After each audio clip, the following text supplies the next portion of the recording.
17 gun firms are fleeing to friendlier states. Now that's what we're talking about. That's what we're talking about. By the way, Tennessee is getting a name of a place to go and, find shelter in the storm. Except it's the place to go for those progressives that are trying to get out of California and I don't think have learned their lesson as the place they want to go. I wouldn't count on Tennessee. I also wouldn't count on Florida. Florida is Florida only because it has Ron DeSantis. Who won the election by 0.4%. Yeah. So it's not exactly a lock. And he's only allowed 2 terms. Mm-hmm.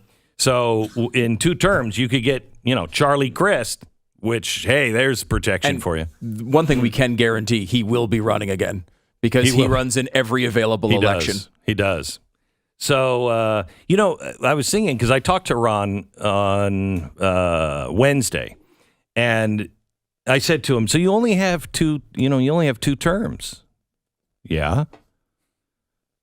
Have you thought about after your second term moving to Texas and running for governor in Texas? And you could just keep doing 2 terms in all of the states until they're fixed. He said don't count on it, but he would entertain it. So we got that going for us. I wouldn't mind that. I would not mind that. He's been awesome. So he really is. Free agent He's governors? awesome. Yeah. Like in sports? I'd be okay with it. You're signing I'm okay with it. Yes. That would be an interesting process. Sign into some fat contract and have him do it again here. That'd be great. A 4-year, $82 million contract to come be governor of Texas? Yes. Texas is drafting Ron DeSantis. That would be fine. It would be fine. Except by then he'll be president of the United States. You think so? Yeah, it's possible. I think it's really possible. If Trump doesn't run, I think it's going to be DeSantis. A chance that he doesn't run? He doesn't run. Yeah. And you don't have that confirmed, but because you did just meet with the guy. So yeah, are we revealing some news here? Are you breaking his announcement? Well, my producer was there on the side of the interview, Ricky, and she looks at me towards the end and she's like, follow up. And I'm like, I don't know what you're talking about. Now, is this part of the Hall of Fame induction process? It is. When you just miss cues like this? Yeah. And I listened back to it, and I didn't miss it. I don't interpret it the same way. However, you could interpret it as absolutely he's saying he's going to run. Because he says towards the end of the interview, he says clearly, well, we're going to take care of that. I'll just take care of that next time. Oh, wow. Okay. And plus, he said, I think you're going to be happy. To people who are fans of his and who want him to run. And he keeps telling those people who interview him, and I think you're going to be happy about my choice. Well, he's running. What does that mean? He's running. He's running. There's no doubt. And he's not running. This was surprising to me in some regard because I thought there's no way Donald Trump is going to leave with an L in the column. No way. He's going to come back. Yeah. However, that's not it. I really was impressed he loves the people who voted for him. Yeah. He loves his country. I believe he loves the country. He loves this nation. He really feels he can fix it. And he sees the destruction being done by this administration. Yeah. So I think that is, I think that's really good. By the way, can I play cut 9? This is from the interview. You can find it on the Blaze right now. I think maybe this weekend. Maybe it's going up on YouTube. I'm not sure.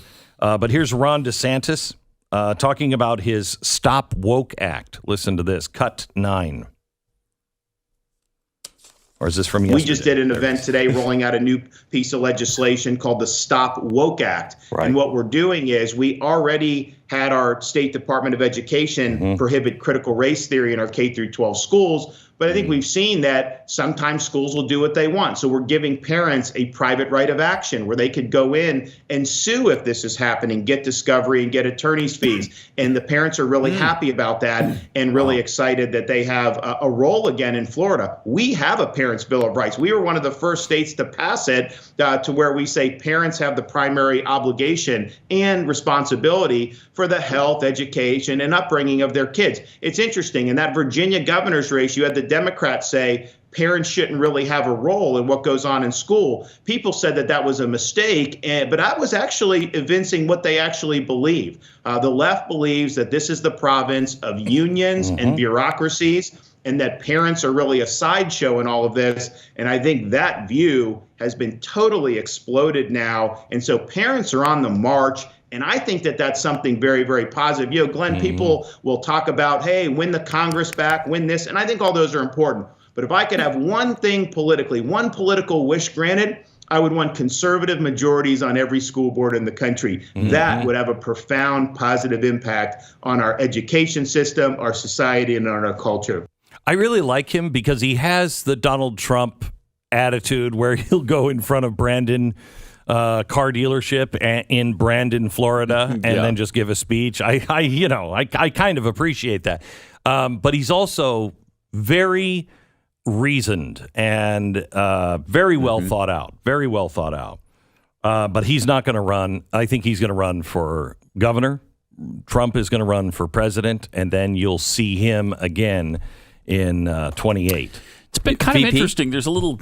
You're thinking VP for Ron? Nope, don't think he'll take it. You don't think he'll take it? Don't think he'd take it. I don't know if it would be offered, but I don't think he would want it. Well, we don't think he's going back to Pence, right? No. So where is he going there? Done. Yeah, it does seem like they're done. And I think Trump is a little upset with DeSantis because DeSantis hasn't said he won't run yet. And he doesn't want to close that door before he knows what Trump is going to do. Yeah, I think if Trump doesn't run... He'll run. He'll run. If Trump does run, I don't think DeSantis will. I agree with that. There's some reporting that basically all of the major rumored candidates have gone to Donald Trump and said, if you run, I'm not going to run. Including DeSantis. However, DeSantis was the one guy who was not saying it publicly.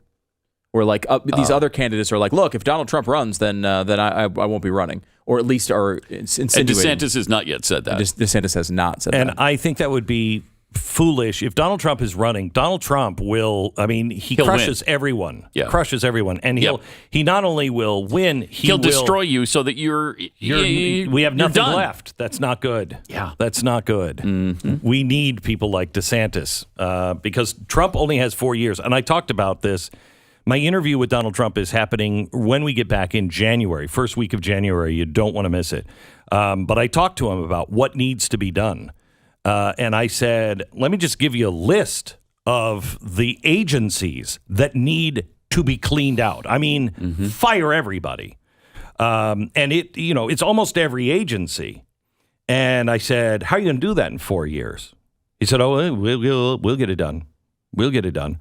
He says it's just going to take focus and just courage to just keep on going. Big time courage. Big time courage. Because you're going to get such pushback from all sides. From everybody. From all sides. Yeah. And he said that's why 2022 is so important because he needs people who know it's time to abolish. Because I asked him, is it time to abolish the Department of Ed? And I think you'll like his answer.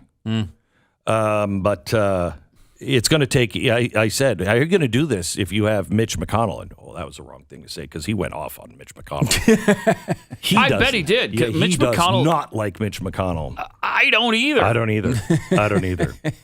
We never have. We tried to get him beaten by Matt Bevin years ago, if you remember correctly. What was that, 2010? Yeah. In Kentucky, and couldn't quite get it done, but would have been great. Bevin, of course, went on to be governor of the state and then lost in a very close election. I wonder how Kentucky feels about that since. Oh, my gosh. I don't think very Imagine good. having Bevin as the governor of how different things would be in Kentucky. Especially through COVID. To have a Democrat governor through that in that type of state, which is clearly a red state, that was rough on those people.